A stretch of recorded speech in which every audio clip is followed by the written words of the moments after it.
سامعین اکرام، آپ سن رہے ہیں ایک دلچسپ جذباتی اردو جاسوسی کہانی جس کا نام ہے کریک ٹاؤن۔ یہ اس سلسلے کی قسط نمبر 7 ہے۔ مجھے امید ہے آپ کو میری یہ کاوش پسند آ رہی ہوگی۔ آپ نے اگر ابھی تک میرا چینل کہانی گھر سبسکرائب نہیں کیا تو ابھی میرے چینل کو سبسکرائب کر کے بیل نوٹیفیکیشن آن کر لیجئے تاکہ آنے والی ہر نئی کہانی کی اطلاع بر وقت آپ تک پہنچ سکے۔ 1 گھنٹے تک الہی کو اذیتناک صورتحال برداشت کرنا پڑی۔ بالآخر اسی حالت میں وہ یہاں سے روانہ ہوا، لیکن اسے اپنے گھر نہیں، بانڈی پورہ کے ایک تفتیشی مرکز میں پہنچا دیا گیا۔ اب وہ اپنی خوش قسمتی ہی سے یہاں سے واپس جا سکتا تھا۔ اس کا مظلوم بیٹا 15 روز کے بعد جب گھر پہنچا تو اس کی حالت غیر ہو رہی تھی۔ درندوں نے معصوم بچے کے ساتھ انسانیت سوز سلوک کیا تھا۔ وہ چلنے سے بھی معذور دکھائی دے رہا تھا۔ البتہ ایک محاذ پر راہ کو منہ کی کھانا پڑی۔ جب دوسرے روز بلیک کیٹس الہی کی بیٹیوں کے حصول کے لیے حملہ آور ہوئے تو لڑکیاں وہاں نہیں تھیں۔ اس کے باپ کی رات کے آخری پہر گرفتاری کے ساتھ ہی مجاہدین حرکت میں آئے تھے۔ انہوں نے تینوں بچیوں کو راتوں رات یہاں سے نکال کر سری نگر ان کے رشتہ داروں کے گھر پہنچا دیا تھا۔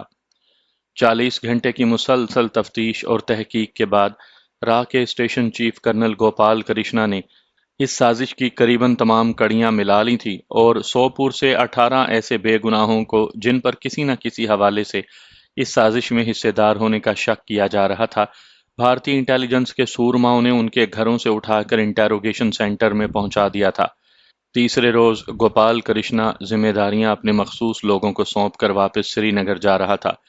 اس نے گرفتار شدگان پر بہیمانہ تشدد کروانے کے بعد جہانگیر کے خد و خال سے ملتا جلتا ایک اسکیچ تیار کروا لیا تھا۔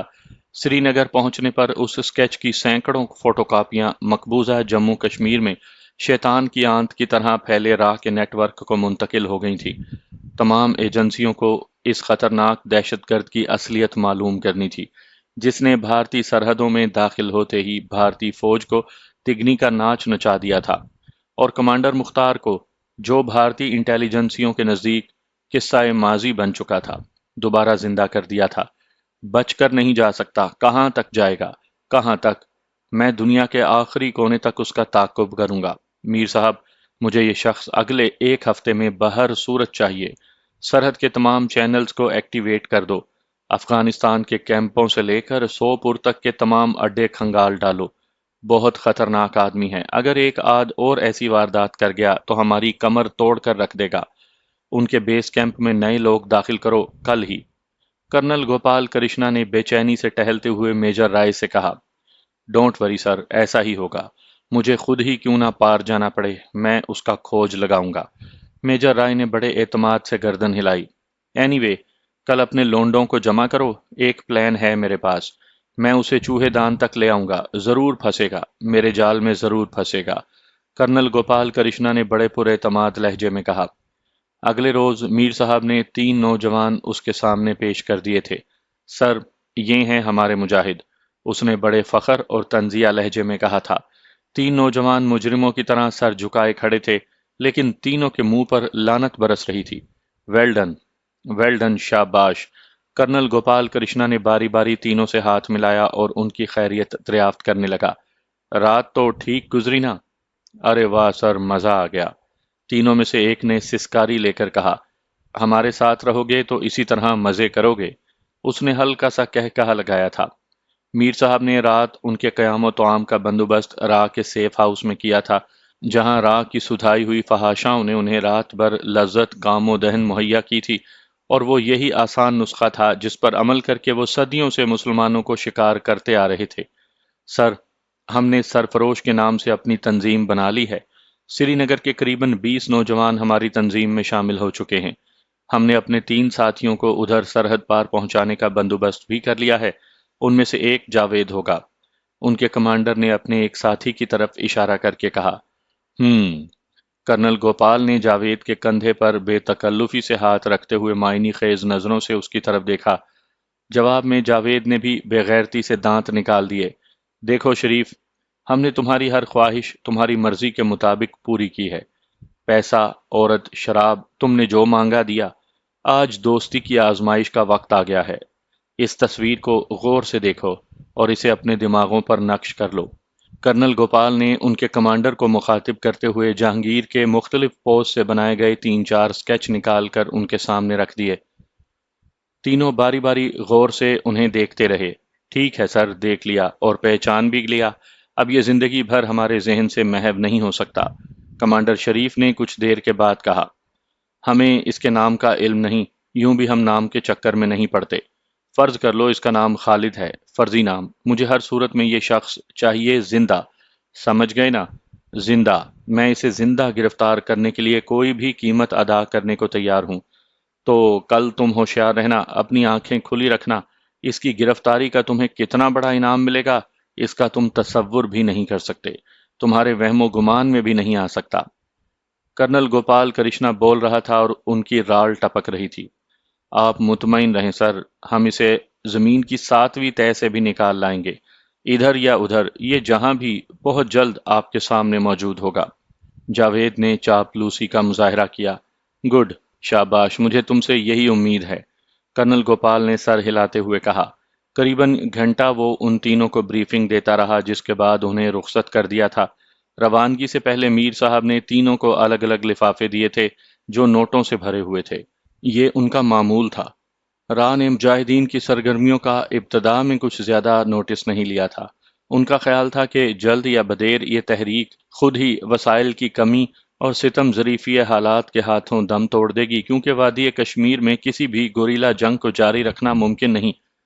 لیکن جب ان کی توقعات کے برعکس صورتحال ان کے قابو سے باہر ہونے لگی اور چند مجاہدین کے دلوں میں بھڑکنے والی اس چنگاری نے ایک الاؤ بن کر مقبوضہ کشمیر کے بچے بچے کو اپنی لپیٹ میں لے لیا، تو راہ نے سنجیدگی سے اسے ختم کرنے کی کوششیں شروع کر دیں۔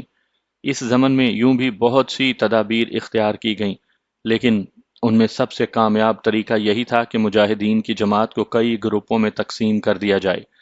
ابتدا میں 3-4 مجاہد تنظیمیں ہی منظر عام پر آئی تھیں، لیکن اب حالات مختلف تھے اور مقبوضہ کشمیر کے ایک ایک شہر میں 3-3 4-4 تنظیمیں بن چکی تھیں۔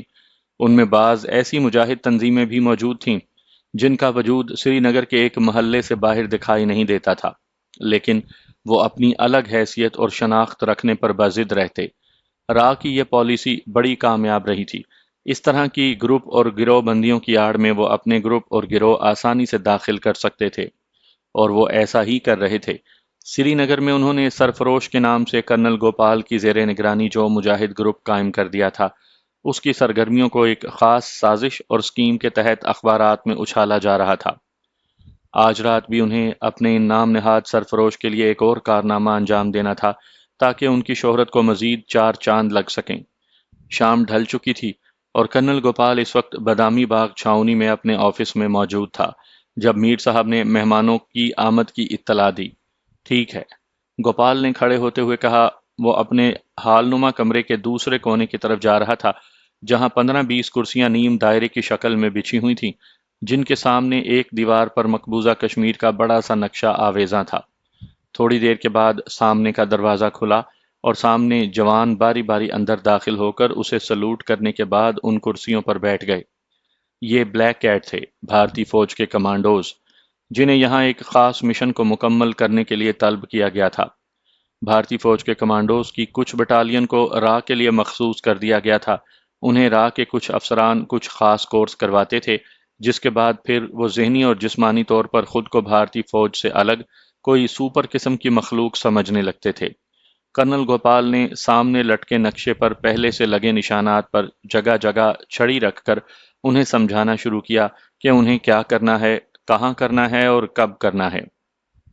سری نگر کے نواحی علاقہ کھمنو میں موجود اس عارضی فوجی چھاؤنی سے کچھ فاصلے پر JKSF یعنی جموں کشمیر اسٹیٹ فورس کی اس چوکی سے متعلق بڑی پراسرار داستانیں مشہور تھیں۔ یہ سمجھا جاتا تھا کہ ایک مرتبہ یہاں آنے والا پھر قسمت ہی سے زندہ اپنے گھر واپس لوٹتا ہے۔ انسپیکٹر غلام رسول یہاں کا انچارج تھا، جو اس علاقے میں قصائی کی شہرت رکھتا تھا۔ مجاہدین کی اکثر تنظیموں نے اس پر قاتلانہ حملے کیے تھے، لیکن اس کی خوش قسمتی تھی کہ ابھی تک وہ ان حملوں سے محفوظ تھا اور اپنے کام میں مصروف۔ چند روز پہلے ہی سرفروش نامی مجاہدین کی تنظیم نے اعلان کیا تھا کہ وہ انسپیکٹر غلام رسول کو قتل کریں گے۔ جس کے بعد سری نگر کے عوام میں اس تنظیم سے متعلق خاصی بحث چل نکلی تھی۔ یوں تو یہاں متعدد مجاہد تنظیمیں تھیں، لیکن اس طرح آج تک کسی تنظیم نے للکار کر کسی بھارتی آفیسر کو مارنے کا دعویٰ نہیں کیا تھا۔ انسپیکٹر غلام رسول نے جب ملٹری انٹیلیجنس سے اس تنظیم کے متعلق معلومات حاصل کرنا چاہیں تو اسے ٹال دیا گیا۔ اسے یہی بتایا گیا کہ یہ کوئی خاص تنظیم نہیں، چند سر پھرے نوجوانوں کی کوئی پارٹی ہوگی۔ ایسی درجنوں تنظیمیں سری نگر میں موجود ہیں، اس لیے اسے فکر مند ہونے کی ضرورت نہیں۔ یوں بھی جو لوگ ایسے کام کرتے ہیں وہ اس طرح بڑکیں نہیں مارا کرتے۔ اور انسپیکٹر غلام رسول بے فکر ہو گئے۔ لیکن اس روز جب وہ کھمنو میں اپنی چوکی کے کمرے میں بیٹھا رم سے جی بہلا رہا تھا تو اچانک چوکی پر قیامت ٹوٹ پڑی۔ گولیاں می کی طرح برسنے لگی تھیں اور باہر موجود اس کے 10-15 جوان پہلے ہی حملے میں مارے گئے تھے۔ غلام رسول نے زمین پر گرتے گرتے بھی اپنے ٹرانسمیٹر سیٹ پر ایمرجنسی سگنل دے دیا تھا، جس کا مطلب تھا کہ اس پر حملہ ہو گیا ہے۔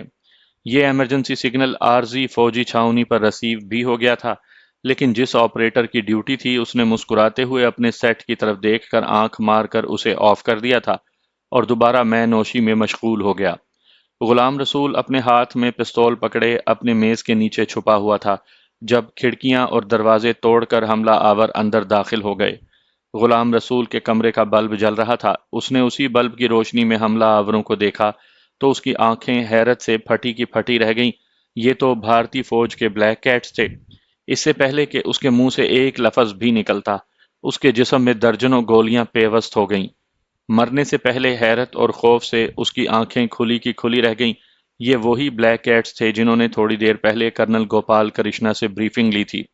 اس کا تعلق را کے خصوصی ایس ایس بی گروپ سے تھا۔ انہوں نے بڑے اطمینان سے انسپیکٹر غلام رسول کی گولیوں سے چھلنی لاش باہر کھینچی، اسے کمرے سے باہر نکالا اور گھسیٹتے ہوئے سڑک تک لے آئے، جہاں ایک طرف ان کا شکتی مان ٹرک کھڑا تھا۔ اس کے ڈرائیور کے ساتھ والی سیٹ پر بیٹھے میر صاحب نے انہیں اس طرف آتے دیکھ کر اپنے دائیں ہاتھ میں پکڑے گتے کا جائزہ لیا اور باہر آ گئے۔ باہر آ کر اس نے رسی میں پرویا ہوا یہ گتا اس کی لاش کی گردن میں ڈال دیا۔ دوسرے ہی لمحے وہ لوگ جس طرح آندھی اور طوفان کی رفتار سے آئے تھے اسی طرح واپس لوٹ گئے۔ دوسرے روز الصبح اخبارات کے جو رپورٹرز اور فوٹوگرافر یہاں پہنچے انہوں نے دیکھا کہ کھمنو کے اس جے کے ایس ایف پوسٹ کے گرد قریباً 8 لاشیں پڑی تھیں، جبکہ انسپیکٹر غلام رسول کی لاش سڑک پر موجود تھی، جس کے گلے میں لٹکتی گتے کی تختی پر لکھا تھا کشمیری قوم کے قاتل کا انجام سرفروش۔ کسی نے یہ بات نوٹ نہ کی کہ آج خلاف معمول انہیں لاش کی تصاویر اتارنے کی اجازت کیوں دی گئی ہے، حالانکہ اس سے پہلے کبھی ایسا نہیں ہوا تھا، اور جہاں بھی مجاہدین حملہ کرتے اس علاقے میں کرفیو لگا کر اس طرف جانے والے راستے بند کر دیے جاتے تھے۔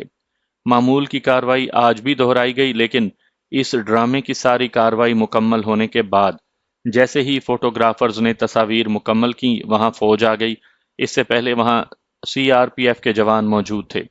فوجیوں نے آتے ہی اخبار نویسوں کو ڈرانا دھمکانا شروع کر دیا اور فوراً وہاں سے بھاگ جانے کا حکم دیا۔ اس کے بعد انہوں نے معمول کی کارروائی شروع کر دی۔ وہاں موجود لوگوں پر لاٹھی چارج کیا گیا، ہوائی فائرنگ کی گئی اور تھوڑی دیر کے بعد کرفیو بھی لگا دیا گیا۔ را کے station commander colonel Gopal Krishna نے ایک کامیاب سازش کے تحت را کی سپانسرڈ تنظیم سرفروش کو مقبوضہ کشمیر کے سادہ لو مسلمانوں کے دلوں میں نقش کروا دیا تھا۔ یہی وہ چاہتا تھا۔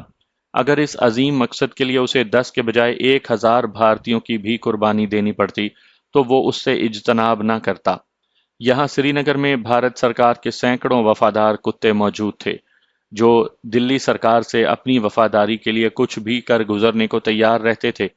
یوں بھی اس طرح کشمیریوں کے ہاتھوں کشمیریوں کی نسل کشی کا فریضہ ادا ہو رہا تھا۔ بہت عظیم انسان تھا، اس نے جو کہا سچ کر دکھایا۔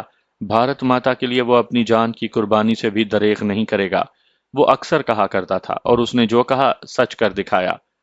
شہید انسپیکٹر غلام رسول نے سرکاری ملازمین کے لیے ایک عظیم مثال قائم کر دی ہے۔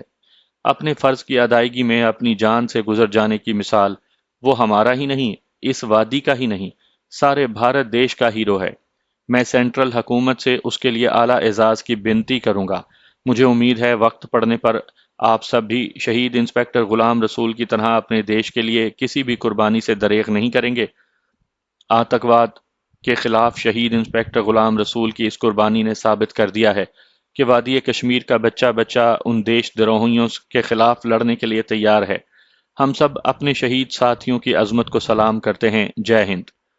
جے کے ایس ایف کا ڈپٹی کمانڈنٹ شکلا اپنے جوانوں سے خطاب کر رہا تھا۔ انہوں نے اسٹیج کے سامنے انسپکٹر غلام رسول کی لاش کو بھارتی ترنگے میں لپیٹ کر رکھا ہوا تھا۔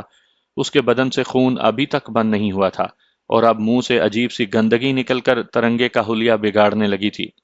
شاید یہی دیکھ کر ڈاکٹر نے ڈپٹی کمانڈنگ شکلا کو اشارہ کیا تھا، جس نے اپنا بھاشن ختم کر دیا۔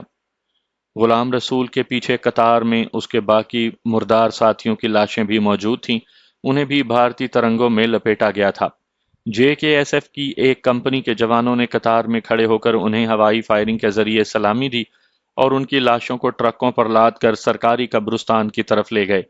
ان کی لاشیں سویلین قبرستان میں اسی خوف سے نہیں دفنائی جا رہی تھیں کہ مبادہ مقامی آبادی ان کی لاشوں کو قبروں سے نکال کر باہر ہی نہ پھینک دے، اور بھارت سرکار اپنے شہیدوں کی لاشوں کی بے حرمتی تو برداشت نہیں کر سکتی تھی۔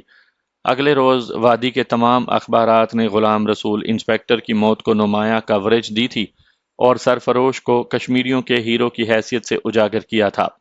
اخبارات نے اپنے دفاتر میں سرفروش کے کمانڈر شریف کا ایک فیکس اور ٹیلی فون میسج بھی شائع کیا تھا، جس میں اس نے کہا تھا کہ غلام رسول کی موت سے کشمیریوں پر ظلم کرنے والے سرکاری ملازمین کو علم ہو جانا چاہیے کہ ان کا انجام بھی اس سے مختلف نہیں ہوگا، اور آج کے بعد جس کشمیری پولیس ملازم کے متعلق یہ علم ہوا کہ اس نے بے گناہ کشمیریوں پر ظلم کیا ہے، اسے اس کے خاندان سمیت نیست و نابود کر دیا جائے گا۔ کمانڈر شریف نے کہا تھا کہ انہوں نے جو کہا وہ کر کے دکھا دیا، اور اب وہ اپنے عوام سے وعدہ کرتے ہیں کہ آزادی کے حصول تک ان کی جنگ قابضوں کے خلاف اسی طرح جاری رہے گی۔ اس کے اس دلیرانہ اقدام اور پرجوش بیان نے سرفروش کمانڈر شریف کو کشمیری عوام میں ایک ہیرو کا مقام دلا دیا تھا۔ مجاہدین کے دوسرے گروپوں میں بھی سرفروش کا احترام بڑھنے لگا تھا، اور کرنل گوپال کرشنا یہی تو چاہتا تھا۔ اس نے ماضی کی طرح اب بھی گھر کے بھیدیوں سے لنکا ڈھانے کا تہیہ کیا ہوا تھا۔ سوپور سے بانڈی پورہ تک کا سفر انہوں نے قریباً 40 گھنٹے میں مکمل کر لیا تھا۔ اس درمیان زینب نے اسے ایک لمحے کے لیے بھی احساس نہیں ہونے دیا تھا کہ وہ کوئی کمزور لڑکی ہے۔ جہانگیر نے محسوس کیا کہ حیرت انگیز طور پر وہ اس کا حوصلہ بڑھاتی آئی تھی۔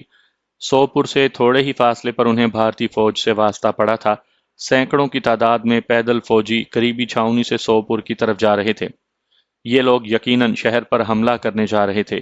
جہانگیر نے خدا کا شکر ادا کیا کہ ان کی ٹائمنگ صحیح رہی، ورنہ شاید وہ ان لوگوں کے سوپور کو گھیرنے میں لینے کے بعد وہاں سے کبھی نہ نکل پاتے، کیونکہ بھارتی جب کسی علاقے کا محاصرہ کرتے تھے تو ایسی ترتیب بناتے تھے کہ وہاں سے پرندہ بھی ان کی نظروں سے بچ کر نہیں نکل سکتا تھا۔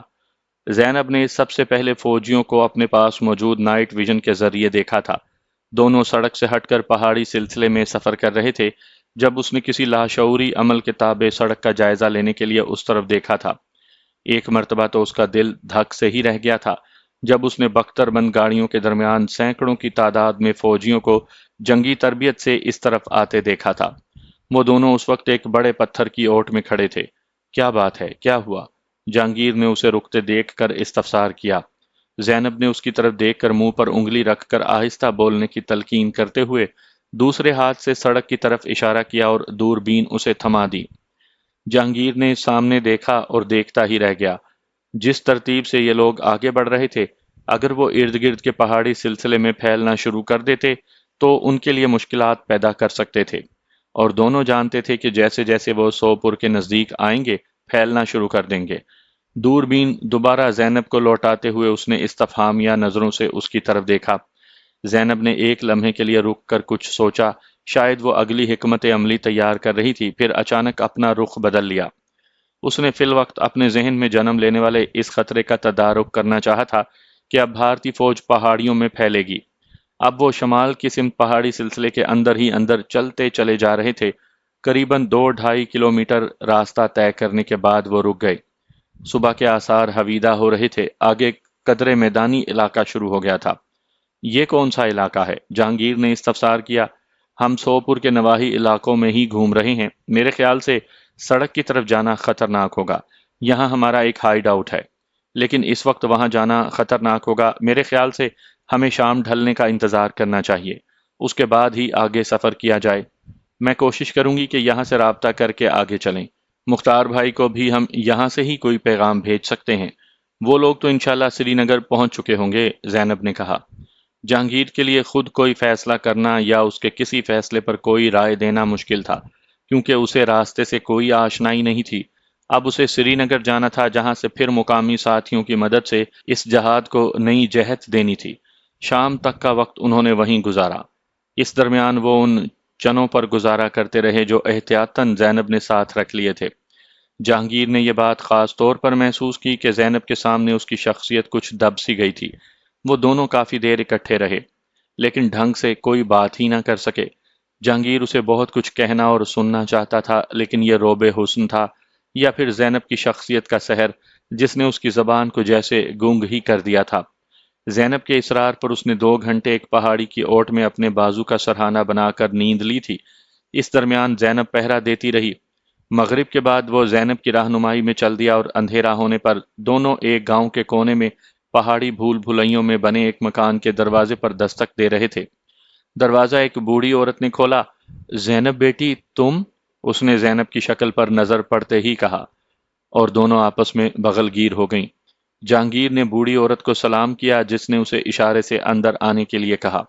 جیسے ہی وہ اندر پہنچا، کمرے کے دونوں کونوں میں چھپے حریت پسندوں نے اپنی بندوقیں ایک طرف رکھیں اور باری باری اس سے بغل گیر ہو گئے۔ انہوں نے اس طرح پوزیشنیں سنبھالی ہوئی تھیں کہ اگر دستک دینے والا شخص حملہ آور ہوتا تو بھی اس کے کچھ لوگ مارنے کے بعد ہی وہ ان کا شکار ہوتے۔ دونوں مجاہد اس کے لیے اجنبی تھے، لیکن جہانگیر ان کے لیے اجنبی نہیں تھا۔ ویٹ لیب کی تباہی کی کہانیاں چاروں اطراف پھیل چکی تھیں اور اس علاقے میں موجود ہر مجاہد کے دل میں اس کے لیے بے پایاں محبت اور عقیدت کے جذبات موجزن تھے۔ دونوں مجاہد زینب کو پہچانتے تھے۔ انہوں نے اس کا نام لے کر زینب کو سلام کیا تھا۔ تھوڑی دیر کے بعد ہی ان کے سامنے گرم کھانا اور قہوہ موجود تھا۔ میرے خیال سے یہاں صبح تک رکنا مناسب نہیں۔ ہمارا ایک ساتھی آپ کو محفوظ راستے سے بانڈی پورہ لے جائے گا، جہاں سے پھر دوسرے ساتھی آپ کو سری نگر پہنچا دیں گے۔ عین ممکن ہے سوپور سے مایوس ہو کر بھارتی آج صبح ان علاقوں کی بھی تلاشی لیں۔ کھانے کے اختتام پر ایک مجاہد نے اندیا ظاہر کیا۔ بھائی، آپ نے میرے دل کی بات کہہ دی۔ میرے خیال میں اب ایک لمحہ بھی ضائع نہیں ہونا چاہیے۔ ہم یہاں سے جتنی جلد اور جتنی دور نکل جائیں اتنا ہی بہتر اور مناسب ہے۔ زینب نے اس کی ہاں میں ہاں ملائی۔ چلیے، میں تو تیار ہوں، جہانگیر نے کھڑے ہو کر اپنی اوزی کو فیرن میں چھپاتے ہوئے کہا۔ زینب نے اس کی تقلید میں اپنی گن پہلو سے لٹکا کر اس پر بڑی چادر ڈال لی۔ ٹھہرو بیٹا۔ اچانک ہی دروازے پر مادر مہربان کی شکل دکھائی دی۔ اس نے قرآنی آیات پڑھ کر جہانگیر اور زینب پر پھونکی اور دونوں کے سروں کو قرآن کے سائے میں گھر سے رخصت کیا۔ دم رخصت مادر مہربان نے کہا تھا، بیٹا میں تمہارا نام نہیں جانتی، لیکن میں تمہیں جاننے لگی ہوں۔ میرا دل گواہی دیتا ہے کہ اللہ تعالیٰ نے تمہیں یہاں کسی خاص مقصد سے ہی بھیجا ہے۔ ویٹ لیب کی تباہی نے ہمارے دلوں پر پھاہا رکھ دیا۔ آج کشمیری قوم کی تمام ماؤں کی دعائیں تمہارے ساتھ ہیں۔ خود کو کبھی اکیلے محسوس نہ کرنا۔ بانڈی پورہ تک جانے والی شاہراہ تک ایک مجاہد انہیں چھوڑنے آیا تھا۔ یہاں سے اس نے دوسرے مجاہد کو ان کے ہمراہ کر دیا تھا۔ بانڈی پورہ تک یہ سلسلہ جاری رہا۔ غلامی کی تاریک اور طویل رات کی سحر پھوٹ رہی تھی جب دونوں ساتھی کی میت میں یہاں پہنچے۔ بانڈی پورہ کے آثار نمایاں ہو رہے تھے۔ زینب نے مجاہد کو یہاں سے واپس بھیج دیا۔ اب دونوں بانڈی پورہ کی طرف گامزن تھے۔ مقبوضہ کشمیر کی غلامی کی طویل سیاہ رات کے بطن سے صبح کے آثار حویدہ ہو رہے تھے جب وہ بانڈی پورہ کے نواح میں پہنچے۔ وولر جھیل کے کنارے آباد یہ چھوٹا سا قصبہ جو ضلع بارہمولہ کی مردم خیز تحصیل کہلاتا ہے، قربانی اور جد و جہد کی عظیم داستانوں کا مرکز بن چکا تھا۔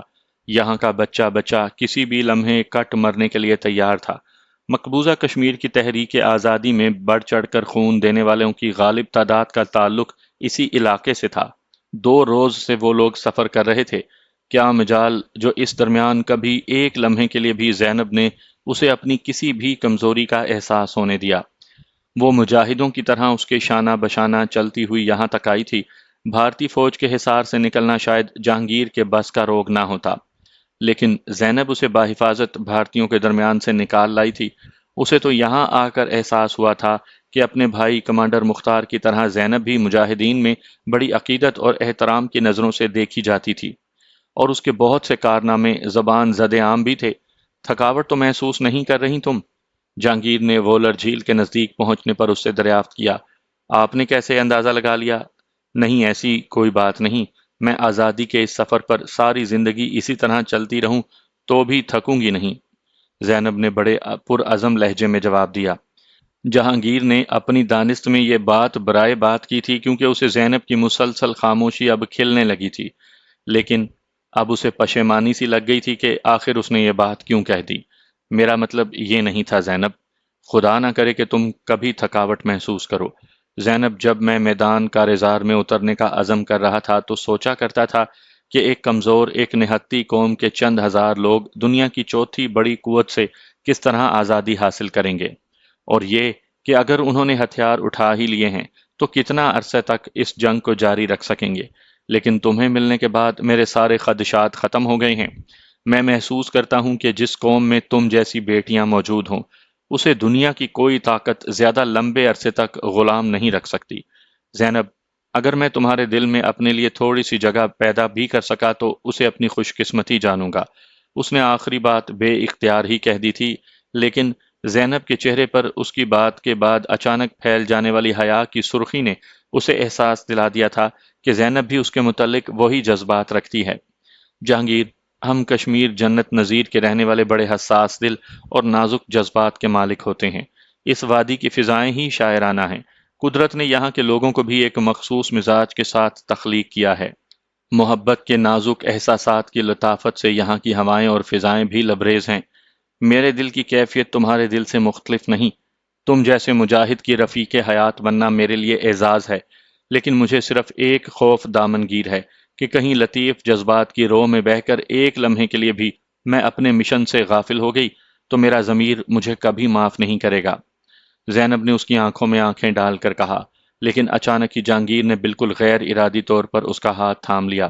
زینب، ایسا کبھی نہیں ہوگا، بس میرے لیے اتنا ہی کافی ہے۔ تم میرے احساسات کا ادراک رکھتی ہو، باخدا میرے لیے یہ معمولی بات نہیں۔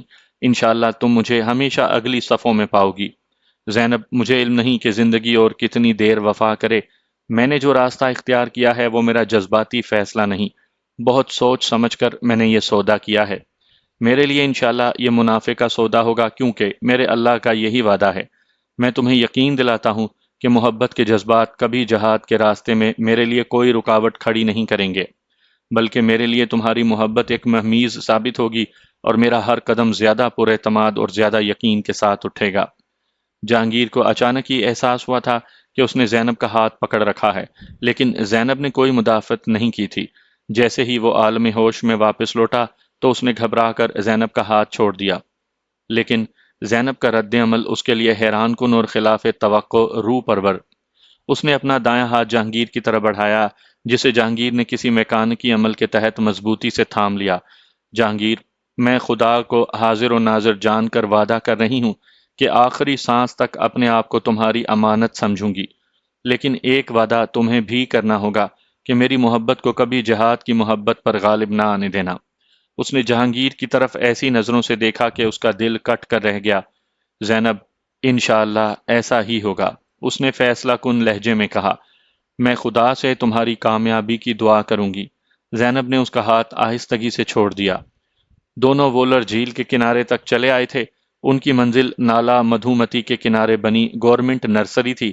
انہوں نے اب تک قریباً 40 کلومیٹر کا فاصلہ طے کر لیا تھا، لیکن دونوں ہی جذبہ جہاد سے سرشار اور تازہ دم تھے۔ زینب کے تعاقب میں وہ نرسری میں داخل ہو گیا۔ دونوں اطمینان سے چلتے ہوئے جھیل کے کنارے تک پہنچ گئے تھے۔ اس وقت صبح کی اذان ہونے لگی تھی۔ جہانگیر نے جھیل کے پانی سے وضو کیا اور وہیں ایک کونے میں نماز ادا کر لی۔ زینب نے بھی یہی عمل دہرایا تھا۔ ہمیں سورج نکلنے تک یہیں انتظار کرنا ہے، جس کے بعد ہی اگلی منزل کا فیصلہ کریں گے، زینب نے تھوڑی دیر بعد جہانگیر کی بے چینی محسوس کرتے ہوئے کہا۔ ٹھیک ہے، فی الوقت تو تم ہی کمانڈر ہو اور فیصلہ بھی تم ہی نے کرنا ہے۔ جہانگیر نے اس کی طرف محبت اور احترام کی ملی جلی نظروں سے دیکھتے ہوئے کہا۔ وہ دل ہی دل میں کمانڈر مختار کی بہن زینب کو اس بات پر متعدد بار خراج تحسین پیش کر چکا تھا کہ اس نے ابھی تک رازداری کا مکمل اہتمام کیا تھا، اور اسے اپنی کسی اگلی منزل کے بارے میں کچھ نہیں بتایا تھا۔ جھیل کا پانی کمر میں ڈوبا ہوا منجمد دکھائی دے رہا تھا۔ انہوں نے اسی ٹھنڈے پانی سے وضو کیا تھا۔ آہستہ آہستہ تاریکی چھٹنے لگی تھی، لیکن شدید دھند کی وجہ سے قریب کی چیز بھی صاف دکھائی نہیں دے رہی تھی۔ اچانک ہی جہانگیر چوکنا ہو گیا۔ زینب نے بھی پانی میں کشتی کے چپوؤں کے چلنے سے اٹھنے والی آواز کو محسوس کر لیا تھا۔ اس نے بھی اپنی اوزی گن کو پوزیشن میں کر لیا۔ زینب کے اشارے پر جہانگیر ایک درخت کی اوٹ میں اس طرح چھپ گیا تھا کہ کوئی ہنگامی صورتحال پیش آنے پر اس کی مدد کر سکے، اور زینب نے خود اپنی گن کو فائرنگ پوزیشن میں کر کے اپنے جسم میں اس طرح بڑی سی چادر میں لپیٹ لیا تھا کہ وقت آنے پر وہ اس کے اندر سے ایک لمحے کی غفلت کے بغیر فائرنگ کر سکتی تھی۔ اس نے پوزیشن بھی ایسی لی ہوئی تھی جس میں آسانی سے اپنے جسم کو حرکت دے سکے۔ انتظار کی گھڑیاں جلد ہی ختم ہو گئیں جب انہوں نے قہر کی چادر کو پھٹتے دیکھا، جس میں سے ایک کشتی نمودار ہوئی جسے ایک نوجوان چلا رہا تھا اور دوسرا سامنے والے حصے میں ہاتھوں میں بندوق تھامے بیٹھا تھا۔ کنارے کے نزدیک کشتی رک گئی۔ بندوق بردار باہر آ گیا۔ وہ پانی میں چلتا ہوا کنارے تک آ گیا تھا اور اب سیدھا زینب کی طرف آ رہا تھا۔ زینب بہن، اس نے زینب کی شکل پر نظر پڑتے ہی کہا۔ عدنان بھائی، زینب نے اس کے سلام کا جواب دیتے ہوئے کہا۔ شناخت مکمل ہونے پر عدنان نے اپنے ساتھی کو اشارہ کیا اور وہ جس طرح کی قہر کی چادر سے برآمد ہوا تھا اسی طرح وولر جھیل پر پھیلی دھند میں غائب ہو گیا۔ جہانگیر کو زینب نے باہر آنے کا اشارہ کر دیا تھا اور اب وہ عدنان سے گرم جوشی سے مصافحہ کر رہا تھا۔ شکر الحمدللہ کہ آپ سے ملاقات ہوئی۔ کمانڈر صاحب بہت مضطرب تھے، آئیے چلتے ہیں۔ اس نے جہانگیر کی طرف دیکھ کر کہا۔ اپنے پاؤں دو تین مرتبہ زمین پر مار کر شاید اس نے جوتوں سے چمٹی جھیل کی مٹی جھاڑی تھی۔ اتنی شدید سردی میں وہ اپنے لانگ بوٹ کی مدد سے پانی میں چل کر آ گیا تھا، ورنہ شاید اس کے لیے مزید چلنا ہی دوبھر ہو جاتا۔ اس نے اپنی کلاشنکوف کو اپنے فیرن کے پیچھے چھپا لیا تھا اور اب ان دونوں کی رہنمائی کرتا ہوا ان کے آگے آگے چل رہا تھا۔ نرسری سے نکل کر وہ اب شہر کے شمال مشرق کی طرف سفر کر رہے تھے۔ اس سفر کا اختتام قریباً آدھ گھنٹے کے بعد ہی ہو گیا۔ یہ بانڈی پورہ کا ایک مضافاتی علاقہ تھا، جہاں ایک چھوٹی سی پہاڑی کے دامن میں بنے گاؤں میں وہ داخل ہو رہے تھے۔ جہانگیر ان کے انتظامات کی داد دے رہا تھا۔ اس نے بطور خاص نوٹ کیا کہ گاؤں میں داخلے سے پہلے ہی ان کی نگرانی شروع ہو گئی تھی۔ یہ مجاہد ہی تھے جو ان کی آمد کے راستے پر نظریں جمائے بیٹھے تھے۔ اس پناہ گاہ پر اس کا استقبال کمانڈر حسین نے کیا۔ دونوں ایک دوسرے سے بغل گیر ہو گئے تھے۔ دونوں ایک دوسرے کے لیے بظاہر اجنبی تھے، لیکن انہیں 1400 سال پہلے رحمت دو عالم صلی اللہ علیہ وآلہ وسلم نے اخوت کے جس رشتے میں باندھ دیا تھا، اس کے سامنے دنیا کے تمام رشتے ہیچ دکھائی دیتے تھے۔ دونوں اس طرح ایک دوسرے سے گرم جوشی کے ساتھ بغل گیر ہوئے تھے جیسے ان کے درمیان خون سے بھی زیادہ مضبوط رشتہ موجود رہا ہو۔ جہاد کا رشتہ واقعی کائنات کا مضبوط ترین رشتہ تھا۔ زینب کو ایک مجاہدہ معانقے کے بعد اپنے ساتھ دوسرے کمرے میں لے گئی تھی۔ یہاں 10-11 مجاہد اور کچھ مجاہدہ بھی موجود تھیں۔ حسین خان مقامی کمانڈر تھا۔ جہانگیر جس نظم سے بند کر یہاں آیا تھا، اس نے اسے صرف مجاہد کی حیثیت سے کام کرنے کا حکم دیا تھا۔ یہ لوگ جماعت اور گروہ بندیوں سے بالا تر تھے۔ جہاد کشمیر میں سرگرم قریباً تمام اہم کمانڈروں کو نظم کی طرف سے اطلاع مل گئی تھی کہ خصوصی تربیت یافتہ مجاہد جہانگیر ان کی خدمت کے لیے سرحد میں داخل ہو چکا ہے۔ وہ اس کی صلاحیتوں کو جہاں بھی چاہیں بھارتی استعماریت کا قلع کما کرنے کے لیے استعمال کر سکتے ہیں۔ وہ ان سب کے لیے اس لیے بھی زیادہ واجب الاحترام تھا کہ اس کا مقصد جہاد اور اپنی کارروائیوں کے ذریعے جہاد آزادی کے حق میں بہترین نتائج کے حصول کے سوا اور کچھ نہیں تھا۔ آپ کچھ دیر آرام کر لیں، یہاں تو جو لمحات مل جائیں وہی غنیمت ہیں۔ انشاءاللہ ظہر کے بعد ملاقات ہوگی۔ دراصل ابھی تک مختار بھائی کی کوئی اطلاع نہیں مل رہی، جس کی وجہ سے مجاہدین میں تشویش پھیلنے لگی ہے۔ تب تک انشاءاللہ صورتحال بھی واضح ہو جائے گی۔ اصل میں آپ کے حملے کے اگلے روز بھارتیوں نے سوپور پر بہت بڑا کریک ڈاؤن کیا ہے۔ انہوں نے سوپور سے بانڈی پور اور کپواڑہ کی طرف جانے والے قریباً تمام ممکنہ راستوں پر قبضہ کیا ہوا ہے۔ آپ بہت خوش قسمت ہیں کہ آپ کو زینب بہن کی معاونت میسر تھی۔ آج تک ہماری اس بہن نے کبھی ناکامی کا منہ نہیں دیکھا۔ ابھی تک سوپور سے ان کے نکلنے کے بعد کی اطلاع نہیں ملی، نہ ہی کسی جگہ سے مقابلے کی خبر آئی ہے۔ کمانڈر حسین خان نے اپنا اندیہ ظاہر کیا۔ اللہ تعالیٰ خیر کرے۔ میرا ایمان ہے مختار بھائی جہاں بھی ہیں محفوظ ہیں، انشاءاللہ بھارتی فوج ان کا کچھ نہیں بگاڑ سکے گی۔ جہانگیر کو الجھن سی ہونے لگی تھی۔ جہانگیر بھائی اگر بھارتی فوج کی تعداد 6 لاکھ سے 12 لاکھ بھی ہو جائے تو بھی وہ ہمارا کچھ نہیں بگاڑ سکتی۔ ہمیں اب تک جتنا نقصان پہنچا ہے اس میں زیادہ ہمارے ہاں پلنے والے آستین کے سانپوں کا ہے۔ ان لوگوں کی وجہ سے ہی ہم آج غلام ہیں۔ ہم کوشش تو کرتے ہیں کہ ان آستین کے سانپوں کا قلع کما کر سکیں، لیکن یہ خدا جانے موسمی جڑی بوٹیوں کی طرح زمین سے کیسے اگاتے ہیں۔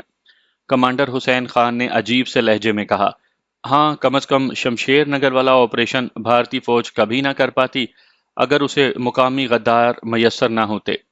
جہانگیر نے اس کی بات پر صاد کیا، بہرحال یہاں بانڈی پورہ میں ہم اس بات کا خاص خیال رکھتے ہیں۔ ہم نے یہاں مقامی ٹاؤٹوں کے سوشل بائیکاٹ کی مہم بھی چلائی ہوئی ہے، جس کے بڑے مثبت اثرات مرتب ہو رہے ہیں۔ آپ آرام کر لیں، شام کو کچھ اور ساتھی بھی آ رہے ہیں، انشاءاللہ کل ہی ہم یہاں ایک بڑا ایکشن کرنے جا رہے ہیں جس میں آپ نے اہم کردار ادا کرنا ہے، حسین خان نے اسے کہا۔ اسے کچھ پشیمانی سی ہونے لگی تھی کہ اس نے جہانگیر کو کمانڈر مختار کی خبر سنا کر کچھ پریشان کر دیا ہے۔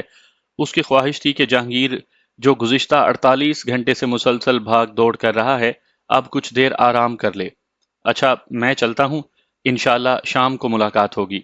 حسین خان یہ کہہ کر جان بوجھ کر کمرہ بند کر کے باہر نکل آیا۔ اب جہانگیر کمرے میں اکیلا تھا، کچھ دیر تک وہ کروٹیں بدلتا رہا، پھر مطمئن ہو کر سو گیا۔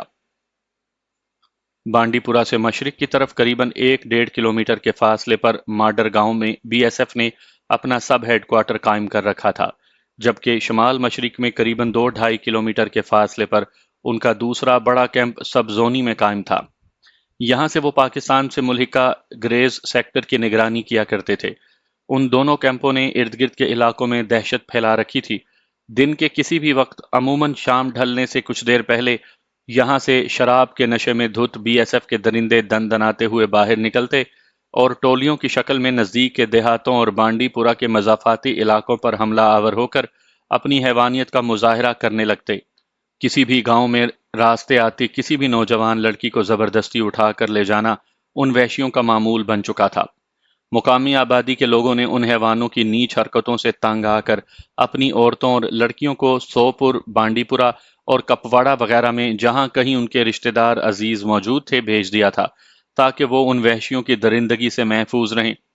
بی ایس ایف کے یہ خون آشام بھیڑیے آئے روز کسی نہ کسی نوجوان کو بھی شک میں پکڑ کر لے جاتے، جس کے ساتھ وحشیانہ سلوک کرنے کے بعد اس کی لاش کو عموماً وولر جھیل میں بہا دیا جاتا۔ اب تک ان کی درندگی کا نشانہ بننے والے درجنوں نوجوانوں کی ناقابل شناخت لاشیں جھیل سے مل چکی تھیں۔ نزدیک اور دور کے علاقوں میں جب مجاہدین کی کسی کارروائی کی اطلاع مقامی آبادی کے لوگوں کو ہوتی تو وہ خدا کے حضور گڑ گڑا کر دعا مانگا کرتے تھے کہ مجاہدین ادھر کا بھی رخ کریں اور ان وحشیوں کو بھی سبق سکھائیں، لیکن ان کے غالب تعداد اور علاقے پر مؤثر کنٹرول کی وجہ سے ابھی تک مجاہدین نے اس طرف کوئی بڑی کارروائی نہیں کی تھی۔ اکا دکا جیپ یا پیٹرول پارٹی پر گھات لگا کر حملہ ضرور کرتے تھے، لیکن ایسے حملوں کے ابھی تک کچھ زیادہ مثبت نتائج بھی برآمد نہیں ہوئے تھے۔ ویٹ لیب کی تباہی کی داستان جب سے ان علاقوں میں پہنچی تھی، یہاں کے مکینوں کے دل گواہی دینے لگے تھے کہ اب انشاءاللہ مجاہدین کا اگلا ہدف یہی موذی اور خونخوار درندے بنیں گے۔ اب تک نزدیک دور دیہاتوں کے کچھ وفود نے حسین خان سے خفیہ ملاقاتیں کر کے درخواست بھی کی تھی کہ وہ ان موذیوں کو کچھ سبق سکھائیں۔ حسین خان کی خود بھی یہی دلی خواہش تھی، لیکن سامان، حرب و ضرب اور تعداد کی کمی کے علاوہ اس کے ساتھ ایک اہم مسئلہ یہ بھی رہا تھا کہ یہاں تربیت یافتہ مجاہدوں کی تعداد آٹے میں نمک کے برابر بھی نہیں تھی۔ اس نے کمانڈر مختار کے سامنے اپنی اس خواہش کا اکثر ذکر کیا تھا، لیکن کمانڈر مختار بھی ان دنوں ایسے ہی مسائل سے دوچار تھا۔ اس نے چند روز پہلے ہی حسین خان کو پیغام بھیجا تھا کہ بیس کیمپ سے کچھ ساتھی آ گئے ہیں جس میں جہانگیر جیسا ایکسپلورر کا خصوصی تربیت یافتہ بھی موجود ہے اور وہ جلد ہی اسے یہاں بھیج دے گا۔ جس کے بعد ویٹ لیب کی تباہی کی خبریں آ گئی تھیں۔ ان واقعات سے حسین خان کا حوصلہ کافی بڑھ گیا تھا اور اسے امید تھی کہ اب انشاءاللہ وہ ضرور اپنے مقصد میں کامیاب ہو جائیں گے۔ جہانگیر کے دو اور ساتھی اپنے سامان سمیت ایک دوسرے ہائیڈ آؤٹ پر موجود تھے اور اب وہ بھی پہنچ گیا تھا۔ اس سے متعلقہ سامان جہاد دیگر ذرائع سے انہوں نے پہلے ہی حاصل کر لیا تھا۔ حسین خان نے اپنی دانست میں سارا منصوبہ تیار کر لیا تھا، لیکن اچانک کمانڈر مختار کی طرف سے کوئی خبر نہ ملنے پر وہ کچھ پریشان دکھائی دینے لگا تھا۔ اس کے ساتھ ہی کمانڈر حسین خان کی ہدایت پر سوپور کی طرف جانے والے راستوں پر پھیل چکے تھے۔ ان کی کوشش تھی کہ جس طرح بھی ممکن ہے کم از کم کمانڈر مختار کے بخیر و عافیت سوپور سے نکل جانے کی اطلاع ضرور مل جائے۔ سپہر کے بعد وہ کچھ مقامی ساتھیوں کے ساتھ جہانگیر کے پاس موجود تھا، جو کچھ دیر پہلے نیند سے بیدار ہونے کے بعد اب نماز سے فارغ ہوا تھا۔ دروازے پر ہونے والی دستک نے ان سب کو اپنی طرف متوجہ کر لیا۔ السلام علیکم ورحمۃ اللہ۔ کمانڈر مختار کی مخصوص آواز اور انداز نے ان سب کے دلوں کی دھڑکنیں تیز کر دیں۔ سب باری باری مختار بھائی کہتے ہوئے اس سے بغل گیر ہو رہے تھے۔ کمانڈر مختار اپنے ساتھیوں اور سامان سمیت ان کے پاس پہنچ چکا تھا۔ ان کے بازو پر پٹی بندھی تھی۔ یہ کیا؟ بس اسی کی وجہ سے آپ لوگوں کو کچھ پریشانی کا سامنا کرنا پڑا۔ دراصل واپسی پر ہمارا ٹکراؤ ہو گیا تھا اور ایک گولی بس بازو کو چھو کر نکل گئی۔ اتنا زخم تو نہیں تھا، لیکن ساتھی بضد ہو گئے کہ مرہم پٹی کا بندوبست کیا جائے، اسی چکر میں دیر ہو گئی، کمانڈر مختار نے وضاحت کی۔ اس اثناء میں جہانگیر کے دوسرے ساتھی جو کمانڈر مختار کے ساتھ موجود تھا اندر آ گئے اور باری باری سب سے بغل گیر ہونے لگے۔ مختار بھائی کو نزدیک سے گولی لگی تھی، خون بہت بہہ چکا تھا، لیکن انہوں نے ہمیں خار تک نہیں ہونے دی۔ وہ تو میری نظر اچانک ایک جگہ قدرے روشنی میں ان کے بازو پر پڑی تھی، جس کے بعد ہم نے بڑی منت سماجت سے انہیں فرسٹ ایڈ کے لیے تیار کیا اور کچھ فاصلے پر ایک سرکاری شفا خانے کے کمپاؤنڈر کی مدد سے مرہم پٹی کی، جو مجاہدین کا ہمدرد بھی تھا۔ اگر خدا نخواستہ دیر ہو جاتی تو بہت نقصان ہوتا۔ جہانگیر کے ساتھ خالد نے انہیں حقیقت حال سے آگاہ کیا۔ میرے خیال سے آپ کو کچھ دن زیر زمین رہنا چاہیے، خدا نہ کرے اگر زخم بگڑ گیا تو بہت نقصان ہو سکتا ہے۔ جہانگیر نے اپنی تشویش ظاہر کرتے ہوئے اپنی رائے بھی پیش کر دی۔ ہاں مختار بھائی، بلکہ زیادہ مناسب تو یہ ہوگا کہ آپ سری نگر کی طرف نکل جائیں۔ ہم بھی انشاءاللہ اپنا کام کر کے ادھر ہی آئیں گے۔ ہمارے سرفروش ساتھی وہاں موجود ہیں، بڑے مجاہد ہیں، حال ہی میں انہوں نے بڑا زبردست کارنامہ کیا ہے۔ سری نگر کے لوگ تو ان کا نام بھی بڑی عقیدت اور احترام سے لیتے ہیں، حسین خان نے کہا۔ مختار نے بہت انکار کیا، لیکن مجاہدین کے سامنے اس کی ایک نہ چلی۔ بالآخر حسین خان نے کہہ ہی دیا، مختار بھائی، میں مقامی کمانڈر کی حیثیت سے آپ کو حکم دیتا ہوں کہ آپ فی الوقت اپنے زخم کے مندمل ہونے کا انتظار کریں۔ بادل نخواستہ ہی صحیح، لیکن اس حکم کی تعمیل آپ پر لازم ہوگی، کیونکہ اسی میں ہم سب کی بھلائی ہے، اور یہی ہم سب کی خواہش بھی۔ یہاں موجود تمام مجاہدین نے ان کی ہاں میں ہاں ملائی۔